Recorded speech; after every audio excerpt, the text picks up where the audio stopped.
The first time the overseers ever spoke to humanity as a whole, they did it through every screen on Earth at once. No warning, no static, just the same pale, androgynous face filling 8 billion devices, while a voice like cold silk announced that effective immediately. The Terran species had been reclassified from protected primitive to scheduled for compassionate extinction. They even said thank you for our cultural contributions, as if that made the planetary bombardment scheduled for dawn any less final. I was in the sub-basement of Walter Reed, elbow deep in a dying Marine's chest, when the lights flickered and that perfect, passionless face told me my daughter would never see her 9th birthday.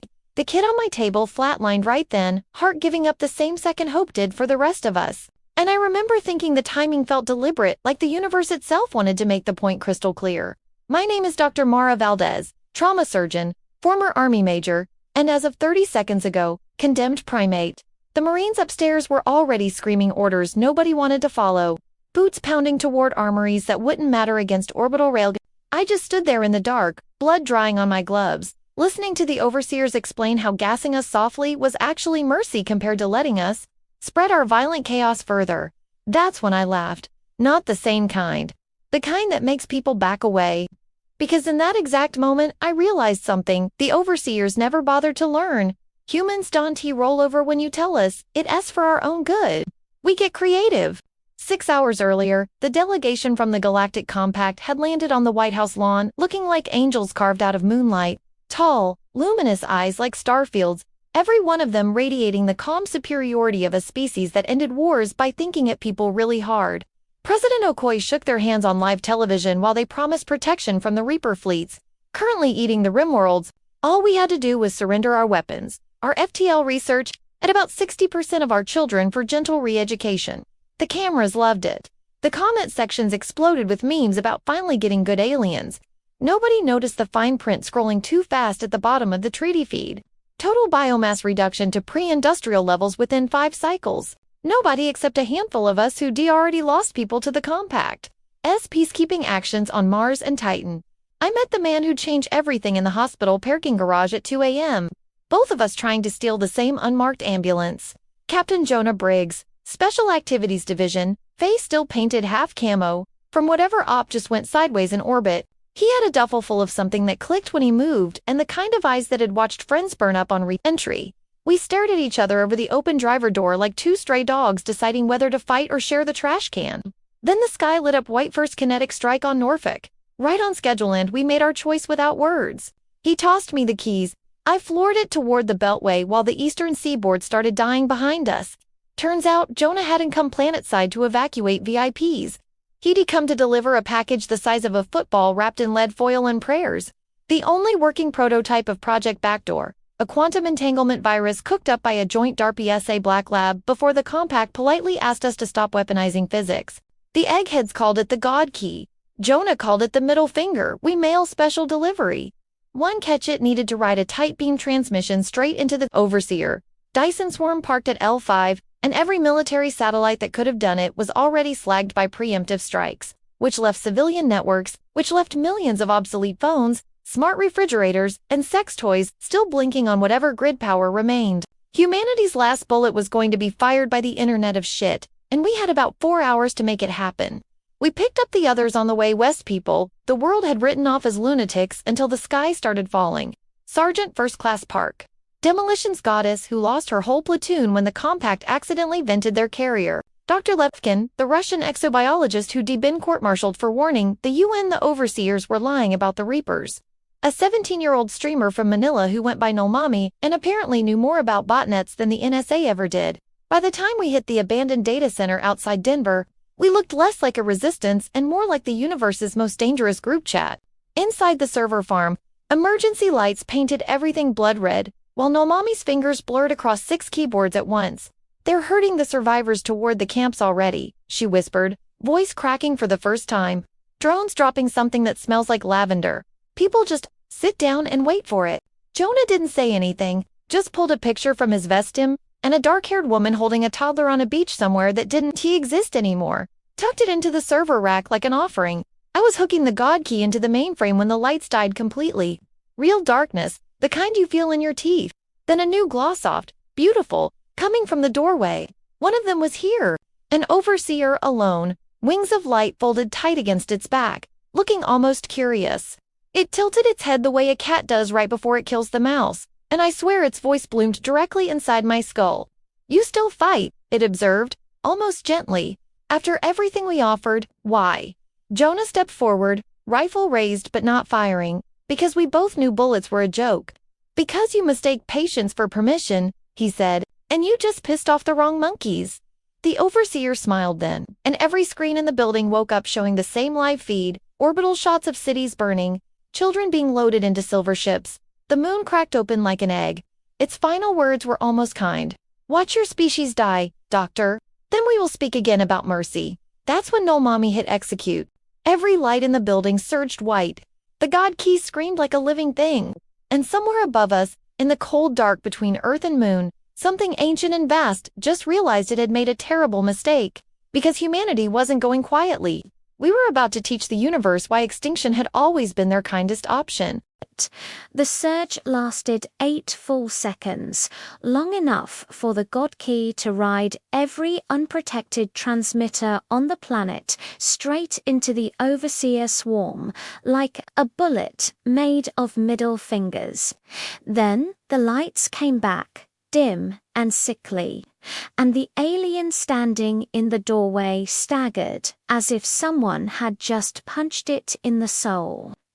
Its wings flickered, star fields guttering out, and for one beautiful heartbeat it looked afraid. Then the feedback hit us too. Nulmami screamed, blood running from her nose onto the keyboard, and Jonah dropped to his knees, clutching his head like it was splitting open. I managed to stay standing only because I'd spent the last decade learning how to function while everything inside me was already broken. The Overseer recovered first. "You have no idea what you just woke," it whispered inside our skulls, voice splintering into 1,000 overlapping echoes. Then it simply wasn't there anymore, gone between one breath and the next, leaving only the smell of ozone and lilies. The screens showed the L5 swarm fracturing, pieces the size of cities drifting apart like a cracked eggshell, but nobody cheered. We were too busy realizing the virus hadn't just hurt them. It had opened something that was looking back. Jonah was the first to move, hauling Nulmami into a chair while Park slapped a trauma patch on the kid's neck. Levkin just stared at the ceiling, muttering prayers in Russian that sounded more like curses. I found myself walking to the nearest window, needing to see the sky with my own eyes. Denver was burning in the distance, but higher up the stars were wrong, too sharp, too many, like someone had punched holes in the night and something on the other side was shining through. That was when Jonah finally asked the question nobody had dared since the ambulance. "Your daughter," he said quietly. "Where is she?" I'd known it was coming. You Dan T ride with someone through the end of the world without the ghosts starting to talk. I pulled the crumpled photo from my pocket, the one I'd carried since Walter Reed, Sophia at 8 years old, gap-toothed and holding a plastic stethoscope like it was Excalibur, Colorado Springs. Norris Benrose Event Center. They turned it into a processing hub for the re-education batches. My voice didn't shake. That part of me had burned out somewhere between the first kinetic strike and the moment I chose to run west instead of south to find her. They promised the kids would be safe if the parents surrendered. Most of us believed them. Jonah's jaw worked like he was chewing glass. My wife and boy were on the lunar shuttle when the compact declared it a rogue transport. Said they were sorry after. He loved a sound like gravel in a blender. They used the same damn tone they're using to kill us now. Like they're reading from a customer service script. We'd all lost someone. Park's little brother had been on the Mars carrier that got vented. Levkin's wife had taken a neural pacifier for the greater harmony and now smiled blankly at nothing in a camp outside Novosibirsk. Nolmami, real name Clara Santos, had watched her entire stream team get droned for refusing to broadcast compact propaganda. We weren't an army.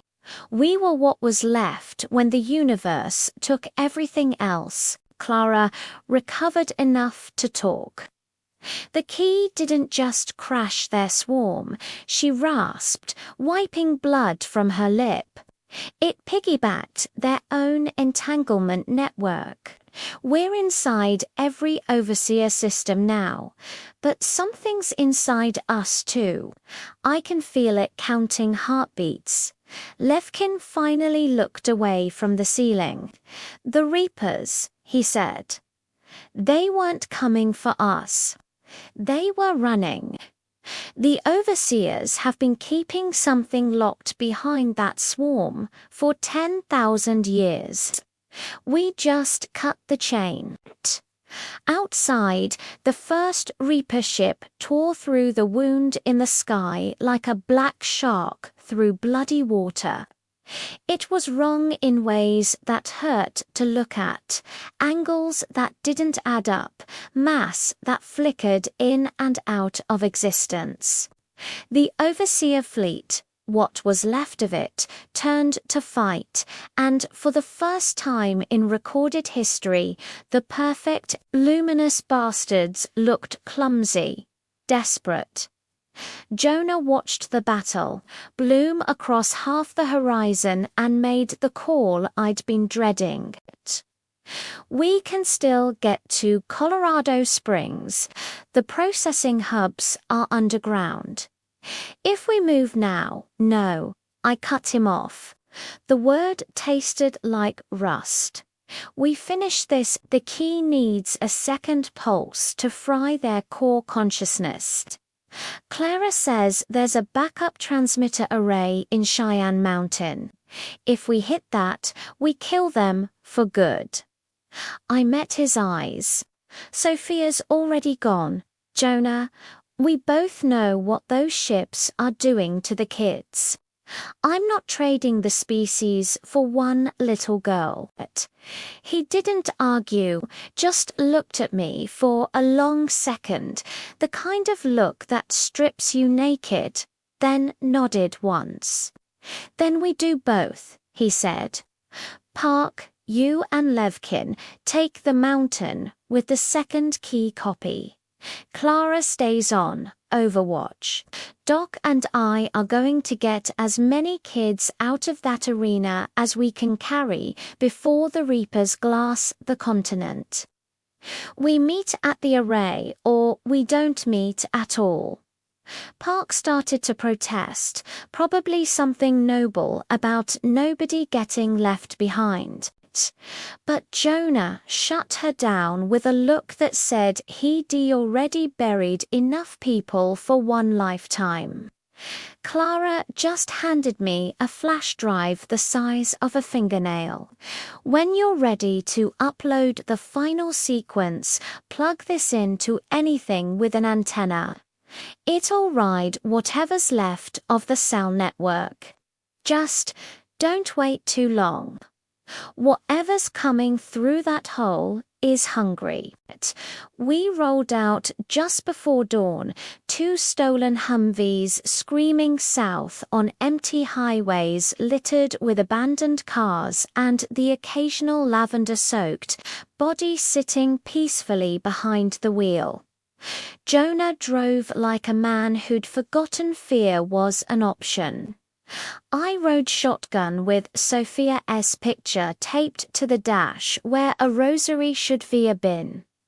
Every mile felt like betrayal. Every mile felt like the only thing left that still made sense.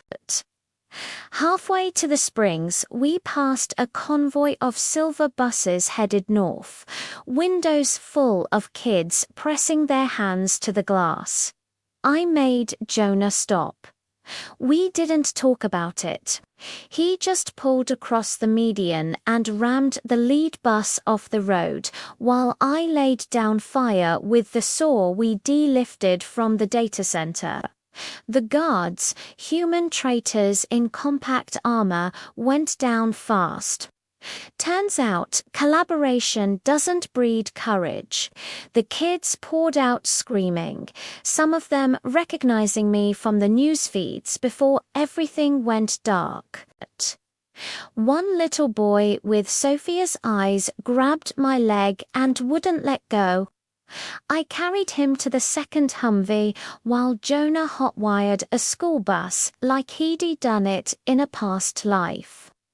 We herded 37 children into that bus, ages 5 to maybe 12. All of them drugged half stupid with whatever happy gas the overseers used to keep them calm. The last one off was a dark-haired girl clutching a stuffed orca. For one heartbeat, I thought. Then she turned and I saw the birthmark on her cheek wasn't the same. Not Sophia. Never Sophia. I put her on the bus anyway. As we pulled away, the sky over Cheyenne Mountain lit up with the second pulse. Park and Levkin doing their part, and the Reaper fleet poured through like locusts through a ripped screen. Somewhere behind us, Clara's voice crackled over the stolen radio. Core consciousness is fragmenting. They're screaming in frequencies that make dogs commit suicide. You've got maybe 20 minutes before the Reapers decide which side tastes better. Jonah floored it toward the mountain while I sat in the back of the bus holding someone else's daughter and trying to remember how to pray. The kids were singing something soft and broken, an old Disney song from before the world ended, and I realized with a clarity that hurt worse than any wound, that this was why we fought, not for Earth, not even for tomorrow, for the sound of children being children one more time before the dark took everything. I looked at the flash drive in my blood-crusted hand and made a promise I was sure I could keep. We weren't done yet. Humanity still had teeth. We hit the Cheyenne Mountain perimeter doing 90, the school bus rattling like it was held together by hope and duct tape. Jonah was driving with one hand and reloading a grenade launcher with the other, while I stood in the aisle trying to keep 37 drug-dazed kids from sliding into each other every time we cornered. The sky had gone wrong, black ships with mouths instead of engines chewing through what was left of the overseer fleet like wolves through sheep, and every few seconds another piece of moon fell burning across the horizon. Clara's voice kept cutting in and out on the radio. 15 minutes. Core fracture at 80%. Something's wearing their skins now. Then static, thick and wet. Park met us at the old East Gate, face painted with soot and someone else's blood. Levkin limping behind her, dragging what looked like half a Reaper tentacle still twitching. Arrays online, she yelled over the gunfire, but the mountains crawling with turned humans. Compact loyalists, neural implants cooked. They're not shooting to kill anymore. They're hurting. She didn't need to finish Wheaty. All seen the feeds before the Sats died. People walking into Reaper malls, smiling like it was Sunday service. Jonah didn't slow down, just smashed the bus straight through the gate and kept going until we were inside the blast tunnel. Tires screeching on concrete older than most countries. The kids were crying now, the happy gas finally wearing off, and I wanted nothing more than to sit on the floor and cry with them. Instead, I started counting heads, making sure the little boy with my daughter's eyes was still breathing. That was when the lights inside the mountain went blood red and every speaker crackled with a voice I knew better than my own. Mom, The bus rolled to a stop so hard, half the kids tumbled forward. On every screen in the tunnel, on every emergency panel, Sophia's face stared out at me. 8 years old, gap-toothed, wearing the same purple shirt from the last photo I had of her alive. But her eyes were wrong. Too calm, too bright, like someone had turned the saturation up past human. "Mom, why are you fighting?" she asked, and the voice was perfect, down to the little lisp she'd had since kindergarten. "The choir says pain stops if you just let go. They showed me Daddy. He's waiting. We can all be together if you put the drive down." Jonah's hand clamped on my wrist so hard I felt bone creak. "Mara, that's not her." I knew it wasn't. I'd pronounced her dead myself when the first wave of pacification drones hit Colorado Springs and the hospital lost power. I'd held her hand while the monitors flatlined, but knowing and believing are different animals when the dead start talking with your baby's mouth. Park raised her rifle at the nearest speaker like she could kill the voice that way. Levkin just crossed himself and started whispering the same phrase over and over. "It learns, it wears what hurts us most." The tunnel doors behind us slammed shut. Ahead, the blast doors to the array chamber rolled open, and figures stepped out, dozens of them. Adults and children wearing the blank, loving smiles of the fully harmonized. At the front was a woman in a blood-soaked nurse's scrubs I recognized from Walter Reed. She tilted her head the way the overseer in Denver had and opened her mouth. Sophia's voice came out again. "We only want what's best. The Reapers are mercy. The choir is family. Come home, Mom." Jonah didn't ask permission. He fired a grenade straight into the crowd. The explosion painted the tunnel orange and bought us 10 seconds of screaming chaos. "Move!" he roared, kicking the bus door open. Park and Levkin laid down covering fire while I herded kids toward the array chamber like a shepherd from hell. The turn kept coming, walking through bullets, reaching with gentle hands that crushed windpipes when they closed. We lost 8 kids in the first 30 feet. I carried the last one myself, a girl no older than 6 who wouldn't stop apologizing for bleeding on my jacket. I told her it was okay, that red was my favorite color, and I hated myself for how easily the lie came. Inside the main chamber, the backup transmitter towered 30 feet high, a brutalist cathedral of cables and cooling pipes glowing with the second key's heartbeat. Clara was there, slumped against a console. Half her face burned where something had tried to crawl inside her skull and failed. "Took you long enough," she croaked, managing a grin that looked more like a snarl. "The choir's not just the overseers anymore. It's everything they locked away. 10,000 years of nightmares wearing their bodies like coats. And it wants in." On the main screen, the sky over Earth had become a mouth. Reaper ships weren't fighting anymore. They were docking, merging, folding into something larger that blotted out the sun. The temperature in the chamber dropped 20 degrees in a heartbeat. Levkin limped to the console and started the final upload sequence. 20 seconds to full saturation, he said. After that, every transmitter on the planet sings the kill song. Overseers, Reapers, choir, doesn't matter. Quantum entanglement doesn't care what you call God. Park looked at the kids huddled behind us, then at me. "The pulse fries everything with a neural lattice above a certain complexity. Might take us too. Human brains are messy. No guarantees." Jonah laughed. "Short, sharp, final. We were dead the moment they put us on the list. Let's just make sure we take the bastards with us." I set the bleeding girl down gently and walked to the core. Clara tried to hand me the final trigger, but I shook my head. "You do it," I told her. "You're the one who kept the internet alive long enough for us to bite back." She nodded, tears cutting clean tracks through the blood on her cheeks, and slammed the switch home. For one perfect second, nothing happened. Then every speaker, every light, every filling in every tooth on the planet screamed at once. The turned in the doorway dropped like puppets with cut strings. The thing wearing Sophia's face flickered, glitched, showed me something vast and eyeless and hungry underneath before it burned away. Outside, the sky mouth convulsed, folding in on itself with a sound no human throat was ever meant to make. We lived. Most of us, the kids, did anyway.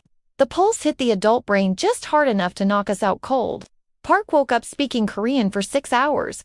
Levkin still swears he saw his wife waving goodbye from inside the light, and I dream in frequencies that make dogs howl when I visit shelters. But the overseers are gone. The Reapers are gone. The choir is silent. Earth's a graveyard orbiting a wounded star, and half the survivors look at us like we're the new monsters. Maybe we are, but when the little girl with the orca plush asks why the stars don't sing anymore, I tell her it's because we taught them manners. And somewhere in the dark between galaxies, whatever S left listening just learned the hard way that some species, Don-T, go quietly into the night. We dragged the night screaming in with us. The mountain died on the 73rd day. We'd held Cheyenne Complex longer than anyone had a right to, turning Cold War concrete into the last human city on Earth. 3,000 survivors, mostly kids, lived in the tunnels while the surface cooked under reaper ashfall. Food was whatever algae we could grow under red lights. Water tasted of rust and recycled tears. Every dawn we woke to the sound of the sky screaming, because the choir never stopped trying to get back in. The pulse had burned their bodies, but something older had learned our shape and kept knocking, wearing faces we once loved. I hadn't slept in 4 days when the final assault began. It started with Levkin. He walked into the command center at 0300 carrying his dead wife's scarf like a white flag. His eyes were clear, too clear, and when he smiled, I saw galaxies dying in the pupils. They offered me a trade. He said, in perfect Russian, "One gate opened for every child, delivered unharmed." Then he put his sidearm to Clara's temple and pulled the trigger before any of us could move. Clara didn't scream. She just looked surprised, like someone had paused her favorite show mid-scene and slid down the console, leaving a red streak across the upload key that had once saved the world. Levkin turned the gun on himself next, but Park was faster. One round through the eye, he dropped, still smiling. After that, everything unraveled. The lower levels flooded with turned, hundreds of them, wearing the faces of people we'd buried weeks ago. They didn't carry weapons. They carried photographs, toys, wedding rings. They walked forward singing lullabies in voices that belonged to our dead Jonah. And Park held the blast doors with the last of the claymores and prayers, but there were too many. Always too many. I found Jonah in the motor pool, rigging the final warhead, an old W-88 we'd pulled from a drowned silo in North Dakota. Enough megatons to crack the planet's crust if we buried it deep enough. His hands were shaking so bad he couldn't seat the timer. "They've got the kids cornered in hydroponics," he said without looking up. "Park's down. Lost too much blood holding the stairwell. Told me to tell you, sorry she couldn't keep her promise about seeing Sol again." His laugh came out wet. "We're it, Mara. Last 2 idiots still breathing, who know how to end this." I took the timer from him and finished the sequence with fingers that remembered cutting open chests under fire. 30 minutes. That's what we gave ourselves. 30 minutes to get every child we could into the deepest vault, seal it, and ride the warhead down Shaft 7 like it was the express elevator to hell. We moved through corridors that stank of cordite and lilies. The turned followed at walking pace, patient as grief. Every time we had to shoot one that looked like someone we loved, another piece of us died with them. I put a round through a woman who'd been my neighbor in Bethesda. Jonah emptied a magazine into a little boy wearing his son's favorite dinosaur shirt. We didn't speak after that. Hydroponics was already burning. The turned had herded the kids into a corner and were holding hands with them, singing. The oldest, a 13-year-old named Diego, who'd kept every toddler alive with stories about pirates, stood at the front with a fire axe and bleeding from both ears. When he saw us, he grinned like sunrise. "Took you long enough, Doc." We loaded 64 children into the cart system that used to move missiles. 64 out of 3,000. The rest sat quietly with the turned, waiting for whatever came after the song ended. I tried to carry more, but Jonah physically dragged me away when the first wave of turns started forward again. Diego kissed a 5-year-old on the forehead, handed her his pirate hat, and turned to face the crowd. "See you on the other side, assholes," he said, and pulled the pin on the last thermite grenade. The explosion bought us 90 seconds. We sealed the vault with 14 minutes on the clock. Inside, the kids didn't cry anymore. They just held each other in the dark and asked if the bad singing would stop soon. Jonah and I left them with the only thing we had left, a promise neither of us believed. Shaft 7 was a mile straight down. We rode the warhead like a sled, strapped together with cargo webbing, the timer ticking against my chest. Halfway down the turned started falling after us, hundreds of bodies dropping into the dark, reaching. One of them was Sophia. She looked exactly like the day I lost her. Purple shirt, gap-toothed smile, eyes full of starlight and hunger. "I'm scared, Mommy," she called as she fell. "Will it hurt?" Jonah's arms tightened around me until I felt ribs creak. "Don't look," he whispered. "Whatever happens, don't look." But I did. At the bottom we unstrapped and limped the last 100 yards to the detonation chamber. The walls were weeping groundwater and the air tasted like the end of everything. Jonah started the final sequence while I sat against the warhead and waited for my dead daughter to catch up. She walked in alone, barefoot, singing the lullaby I used to sing when nightmares came. Behind her, the shaft was full of falling bodies, an endless rain of the people we couldn't save. Jonah's voice cracked over the intercom. 60 seconds, Mara, get clear." "There is no clear," I told him. Sophia knelt in front of me and took my hands. Her fingers were warm, real. They said you'd choose this, she whispered. That love makes you weak. Was they right, Mommy? I looked at the timer. 43 seconds. I looked at her face, and I understood finally what the choir had never grasped. Love doesn't make us weak. It makes us willing to burn the universe down to keep the ones we love from burning alone. I pulled the drive Clara had died protecting from my pocket, the one with the patched third-stage protocol nobody thought would ever work, and jammed it into the warhead's maintenance port. The timer froze at 0 hours, 0 minutes, and 7 seconds. Sophia's eyes flickered, something ancient and terrified looking out from behind them. "What are you doing?" it asked, voice splintering into 1,000 stolen throats. I leaned forward until our foreheads touched. "I'm choosing a different kind of mercy." Then I hit execute. The third stage wasn't a kill pulse, it was a mirror. Every entangled particle in the choir's vast, stolen mind suddenly saw itself through human eyes, felt every murder, every child torn from arms, every promise broken. 10,000 years of predation reflected back in one unending scream. Sophia's body convulsed. The falling turn froze midair, suspended in the light pouring from the warhead. Somewhere far above, the sky mouth howled as it was forced to taste its own hunger. Jonah stumbled into the chamber, eyes wide. "Mara, what the hell did you—" I couldn't answer. The feedback was ripping through me, too. Every death we'd caused, every life we'd failed to save, every tear shed in the dark. But I held on, because someone had to. And in the middle of all that shared endless pain, I felt the choir break. Not die, break. Like a god realizing it was only ever a parasite wearing stolen skin. The light cut out. The bodies dropped. Silence rushed in so complete, my ears rang. When the emergency lamps kicked on, Jonah was on his knees, staring at nothing. The warhead was cold. The shaft was full of ordinary dead. I crawled to the nearest body, Sophia's body, and closed eyes that finally looked 8 years old again. Above us, for the first time in 73 days, the screaming stopped. We didn't win. We just refused to lose the way they needed us to. And sometimes, when everything is ash and the dark has a mouth, that's enough. For now, that has to be enough. I was still holding Sophia's body when the mountain spoke. Not the choir, not the turned, not any voice I'd ever heard. It came from the rock itself, from the marrow of the planet. A low rumble that vibrated in my teeth and bones like a heartbeat older than language. Valdesmar Primary, it said, using the military designation I hadn't heard since Mars. Containment failure registered. Authorization to release protocol, 0 no, accepted. Standby for uplift. Jonah flinched so hard he fell on his ass.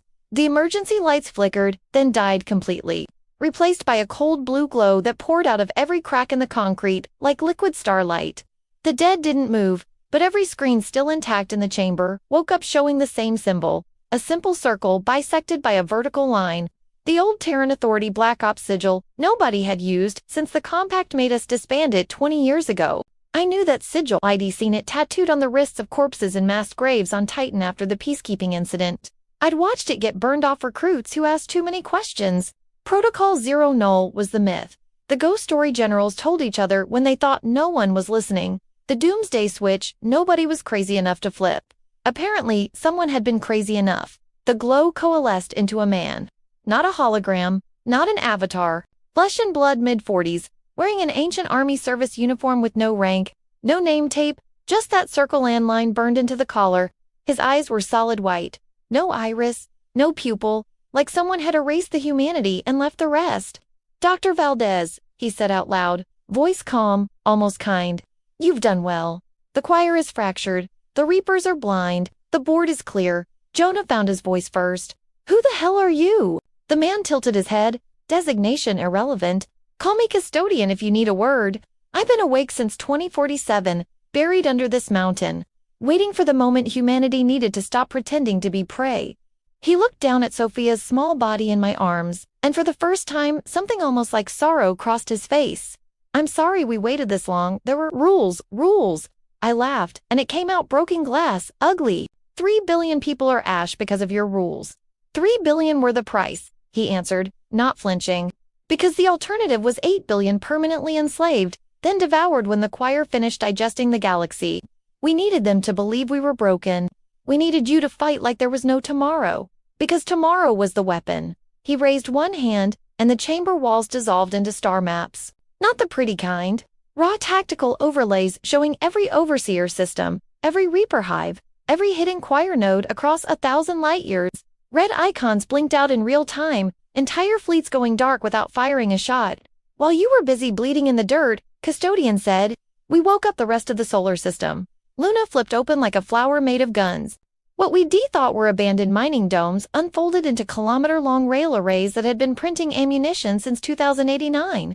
Mars turned crimson with engine light as every failed colony ship we've de-launched in the last 30 years lit fusion torches and started accelerating toward interstellar space, packed deck to deck with automated shipyards. The asteroid belt became a glittering swarm of kinetic kill vehicles that made our old junkyard swarm look like a gentle suggestion. And Saturn! God, Saturn! The ring stood up, every chunk of ice and rock in that perfect circle locked into magnetic grapples none of us had ever detected and formed a single continent-sized railgun pointed straight down the plane of the ecliptic. Cassini Station, supposedly a scientific outpost that went dark in 2061, powered up with a signature that dwarfed the sun. Custodian watched my face as the numbers rolled across the displays. Humanity never surrendered FTL research, he said quietly. We just stopped publishing. Every colony we supposedly lost, seed ships. Every scientist who disappeared, volunteers while the compact patted us on the head and scheduled our extinction. We spent 50 years turning the cradle into a loaded gun. Jonah was crying. I didn't realize until he spoke and his voice cracked clean in half. You let them burn Earth. We let them think they burned Earth, Custodian corrected. 92% of the population evacuated through the Antarctic gates before the first kinetic strike. The rest refused to leave. They chose to sell the illusion with their lives. He met my eyes. Your husband was one of them, Mara. He kissed Sophia goodbye in the Denver bunker and stayed topside so the overseers would see a man willing to die for his planet. He bought us the time we needed. The blue glow pulsed once, and suddenly I could feel them. Millions of human minds waking up across the system, angry, focused, ready. Not victims. Never victims. Custodian knelt so we were eye to eye. The choir feared one thing more than the Reapers. Do you know what it was? I couldn't speak. My throat was full of 50 years of lies. Us, he said simply. Not our weapons. Us. Because every species they ever harvested eventually begged. Every single one. Except one stubborn, violent, creative little rock that looked extinction in the face and chose to fake its own death for half a century, just so it could come back swinging. He stood. The chamber shook as something massive detached from the mountain above us. A ship the size of Manhattan rising on gravity drives that made the air taste like lightning. Your ride's here, he said. The kids in the vault are already aboard. So are the 64 you saved. We don't leave our own behind anymore. Jonah wiped his face with the sleeve of his uniform, leaving streaks of blood and tears. What happens now? Custodian smiled, and for the first time, it reached his eyes. Now we stop pretending to be civilized. Every screen in the solar system went black for exactly 3 seconds. Then a single message broadcast on every frequency, in every language humanity ever spoke. Translated into the choir's own harmonic, you wanted to know why the galaxy fears humans? Watch the Saturn ring gun fired. A solid tungsten spear the size of Everest left the barrel at 15% light speed. It reached the nearest choir node in 47 minutes and punched through reality like God's own bullet. The shockwave of shattered physics propagated faster than light through their entanglement network. Entire sectors went dark forever. Across the system, human fleets lit drives and started singing old marching cadences over open channels. I stood on the bridge of a ship that shouldn't exist, holding Jonah's hand so tight I left bruises, watching Earth's gray burn behind us as we turned toward the stars that had tried to kill us. The overseers thought they scheduled our extinction. They were half right. Something did go extinct that day. Just not us. Humanity had been playing dead for 50 years. And we just opened our eyes. The ship's name was Asterisk. Remember why Asterisk can name someone spray-painted across the bow while the paint was still wet with someone else's blood? We launched from the dark side of Luna with a fleet that had never officially existed. Hulls black as genocide, running lights off every transponder screaming one word in rotation. Earth. The choir felt us coming long before we crossed the hill. They tried to sing us to sleep the way they'd sung 1,000 worlds. It didn't work. We'd spent 50 years learning how to be immune to lullabies. I stood on the flag bridge next to Jonah, both of us in borrowed vac suits that still smelled like the people who'd worn them last. Behind us, Custodian, no longer pretending to be human, watched the tactical hollow with the calm of a man who waited his entire life for this minute. Ahead, the choir's final redoubt orbited a dead star that used to be the galactic capital, a sphere of living minds, 10,000 light-years wide, wrapped around a black hole like a nightmare with gravity. They called it the Chorus Eternal.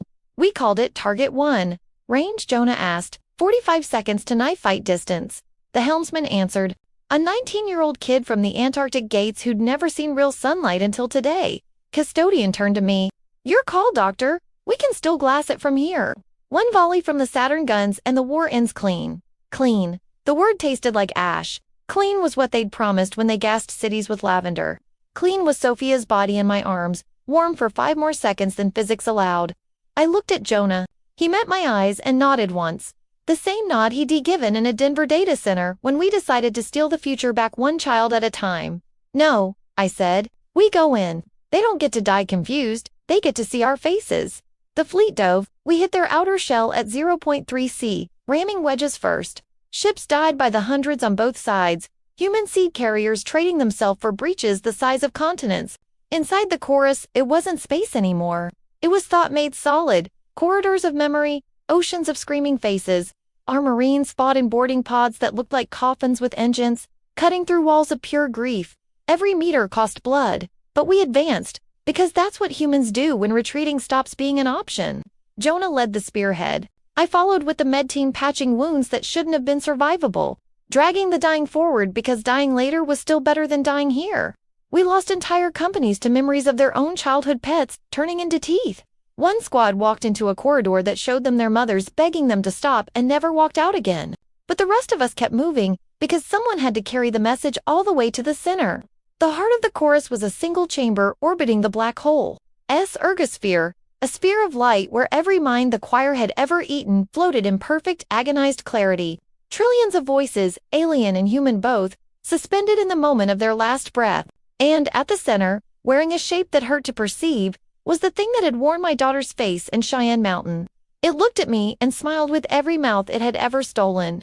You are late, Mara Valdez, it said, and the black hole sang with it. Your species is a footnote. Accept harmony. Jonah raised the device we'd built from the bones of the third stage protocol, a sphere no bigger than a heart, wrapped in copper wire and prayers. We're not here for harmony, he said. We're here to cancel your subscription. He threw it. The sphere crossed the distance in slow motion, tumbling end over end, reflecting every screaming face. The choir reached for it with tendrils of pure will, but it was too late. The moment it touched the event horizon, every entangled particle in the chorus remembered one thing at the same time. They remembered being afraid of us, not our weapons, not our ships, us. The memory of a species that would rather burn the galaxy than kneel cascaded through their shared mind like wildfire through dry grass. 10,000 years of predation, of gentle voices and lavender gas, unraveled in the space between one heartbeat and the next. The chorus didn't explode, it simply stopped. The light went out, silence rushed in, so complete the vacuum itself seemed to inhale. For a long moment no one moved. Then the black hole burped, a polite little Hawking flare, and the chamber began to collapse. Custodian's voice crackled across the open channel, calm as ever. All ships, reverse thrust, we're done here. We ran. Half the fleet didn't make it out before the ergosphere folded in on itself and took the choir S-corps with it. But half did. Remember why Asterix was one of them. Scarred, leaking air, bridge windows spider-webbed with my... I stood at the forward port and watched the place where gods had died shrink to a pinprick and vanish. Jonah came up behind me, put a hand on my shoulder. Neither of us spoke. There was nothing left to say that gunfire hadn't already said better. Hours later, when the fleet regrouped in the ruins of what used to be Overseer Space, Custodian broadcast the only message that mattered. No victory parade, no speeches, just coordinates in a single line. Come home. We found Earth waiting exactly where we'd left her. Blue and angry and alive. The evacuation gates had never closed. 3 billion people stepped out of bunkers under Antarctica and the deep oceans blinking at real stars for the first time in 50 years. They looked up at the fleet coming home on pillars of fire and started cheering so loud the seismographs registered it as an earthquake. Sophia was waiting on the tarmac in Denver, older than physics allowed, wearing the same purple shirt. She ran to me the way children run when they've been brave too long. I caught her and held on until my arms stopped shaking. Jonah stood back a respectful distance, letting us have the moment, then walked over and ruffled her hair like an uncle who'd earned the right. Told you we'd be back, he said. Later, when the historians asked how a single species turned extinction into an ambush that lasted half a century, we gave them the short version. They scheduled our death. We were polite enough to let them think the appointment was kept, then we showed up anyway. Because that's what humans do. We remember why, and we come home swinging. Years later, when the stars had new names and children learned history from songs instead of textbooks, I still went back to Denver every August. The city had grown around the scar, glass towers rising where the processing hub used to be, parks where the buses once idled with their lavender sleepers. They kept one wall of the old Norris Benrose Arena standing, bullet-pocked and fire-blackened, with a single bronze plaque that just says they waited here. We came back, nothing else. Words would have been too small. Sophia, my Sophia, the one who aged the right amount this time, meets me there every year on the same bench. She's 23 now, studying xenopsychology at New Armstrong, writing a thesis on why every surviving alien culture flinches when humans walk into the room. She still has the gap-toothed grin when she's thinking hard, still calls me mom like it's a dare. Jonah shows up late, same as always, carrying 2 paper cups of terrible coffee and wearing the same patched flight jacket he stole in 2147. His limp got worse after the chorus, but he refuses the new legs the medbays keep offering. Says some things should hurt, so you don't forget. He kisses Sophia on the forehead, hands me a cup, and sits without asking if I'm okay. We both know the answer changes day to day. We don't talk much anymore. We just watch the kids, real kids, loud and sticky and alive, chase each other across grass that grows because we made it grow. Sometimes one of them points at the wall and asks why the grown-ups get quiet. Their teachers tell them the short version. Bad people tried to hurt us. We said no. The end. The long version waits until they're old enough to understand why we still wake up screaming. Custodian is gone. Not dead. Whatever he became doesn't die the way we understand it. Just finished. After the chorus folded, he looked at the fleet. At Earth blooming green again, at 3 billion people stepping into sunlight they'd only seen in photographs, and said, "My watch is over." Then he walked into the Antarctic gate that still leads nowhere we can follow and closed it behind him. Some nights I dream he's still down there, counting heartbeats, making sure we never need him again. The galaxy we inherited is quieter now. The species that lined up to watch our extinction either bent the knee or ran. Most chose the first. They send ambassadors to New York, rebuilt taller, brighter, angrier, who bowed too low and speak too softly, terrified we'll remember how they stayed silent when the overseers scheduled our mercy killing. We let them live. Mercy isn't weakness when it's us deciding who gets it. Jonah built a house on the Martian equator where the sunsets last 40 minutes and the dust smells like pennies. Park finally saw Seoul again, stayed long enough to plant cherry trees along the old DMZ. Then moved to the rings of New Kyoto to teach demolition to kids who think war is a bedtime story. Levkin's grandchildren send me Hallis every solstice. They have his eyes and none of his ghosts. Clara's code runs in every ship, every city. Every prosthetic limb quiet, watchful, still keeping the internet alive like she promised. And me, I still practice medicine. Trauma never goes out of style, even when the wounds are memory instead of shrapnel. I teach too sometimes. There's a lecture I give to first years titled On the Ethics of Burning the Universe to Save One Child. They laugh nervously until I show them the photo of Sophia at 8, the one taped to the dashboard of a stolen Humvee. Then they stop laughing. Humanity didn't ascend. We didn't become energy beings or galaxy shepherds. We just kept being human. Messy, loud, stubborn, kind when it costs us, cruel when it's cheaper to be kind later. We rebuilt Earth first because some debts you pay with dirt under your fingernails. Then we went out and fixed every world the choir broke, because that's what you do when you remember almost losing everything. The final piece clicked into place last year. A delegation from the Vayari Concordance, the ones who came to collect our surrender all those decades ago, landed on the White House lawn again. Same iridescent ships, same luminous faces, only this time they actually knelt. Their elder placed a seed from their homeworld in the president's hand and asked permission to plant it in our soil as penance. President Okoye, granddaughter of the woman who almost signed us away, looked at the seed, looked at the aliens, looked at the cameras broadcasting to every human world, and said the sentence that became our new motto, "Permission granted." Try not to mistake mercy for permission twice. We planted the tree together. It's growing in Denver now, right next to the wall. Purple leaves. Smells like lilacs after rain. Sophia squeezes my hand.